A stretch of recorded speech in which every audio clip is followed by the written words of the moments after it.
عزیزوں سن لیجئے میری بات، آئندہ 48 گھنٹے بہت زیادہ حساس ہیں۔ نہ کوئی میں آپ کو غیب کی خبر دے رہا ہوں، نہ کوئی میں آپ کو ڈرا رہا ہوں۔ آئندہ 48 گھنٹوں میں ممکن ہے ایران پر شیطان اپنے فوجی بھیجے۔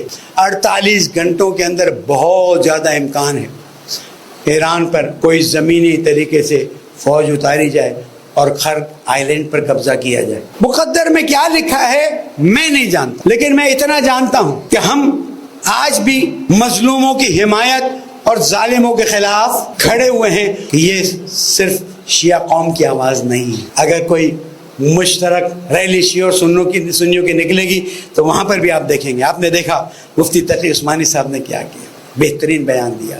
دوسرے علماء نے، دوسرے مفتی کیا کہتے ہیں، دوسرے مفتی حضرات نے بھی بہت اچھا بیان دیا۔ کیوں؟ یہ دیکھ رہے ہیں کہ حق کیا ہے، باطل کیا ہے۔ اگر 48 گھنٹوں میں یہ فوج ایران کی زمین پر اترتی ہے اور انشاءاللہ امام زمانہ کی مدد سے جمہوریہ اسلامی ایران 48 آورز سے صرف 72 آورز مقابلہ کرنے میں کامیاب ہو جائے تو کامیابی اسلام کی ہو جائے گی۔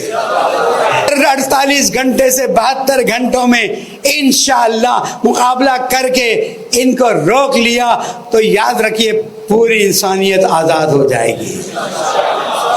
خوشی کی خبر ہے، ورنہ جو اللہ تعالیٰ کو منظور ہم تسلیم ہیں۔ تاریخ لکھے گی، مجھے معلوم ہے ٹائم نکلا ہے، لیکن سن لیجئے تاریخ یہ بات لکھے گی۔ کچھ چیزیں ہیں چھوڑ دیتا ہوں کہ کربلا میں کس نے شب عاشور چراغ بند ہونے کے بعد جب چراغ جلایا گیا تو کہا اے حسین ابن علی ہمیں 70 مرتبہ کاٹ کے مار دیا جائے پھر بھی زندہ کیا جائے، ہم آپ کا ساتھ نہیں چھوڑیں گے۔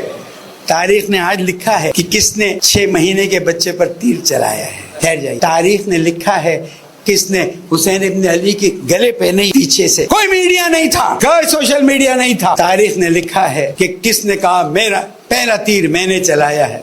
تاریخ نے کربلا کی ہر چیز کو لکھا ہے، تو تاریخ کی عادت ہے ہر چیز لکھتی ہے۔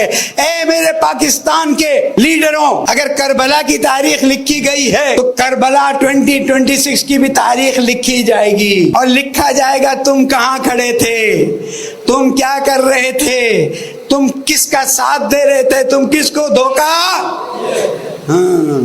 اور اگر تمہیں قبر میں جانے کا ڈر نہیں ہے، اگر تم کو اللہ کو جواب دینے کا ڈر نہیں ہے، سو بسم اللہ، لیکن اگر تم کو ڈر ہے تو ذرا سوچ سمجھ کے قدم اٹھانا۔ پچھلے جمعے میں نے کہہ دیا مجھے تو زمانے کے امام کی آمد نظر آ رہی ہے، اس وقت تم کہاں کھڑے ہو، امام مہدی کہاں کھڑے ہوں گے۔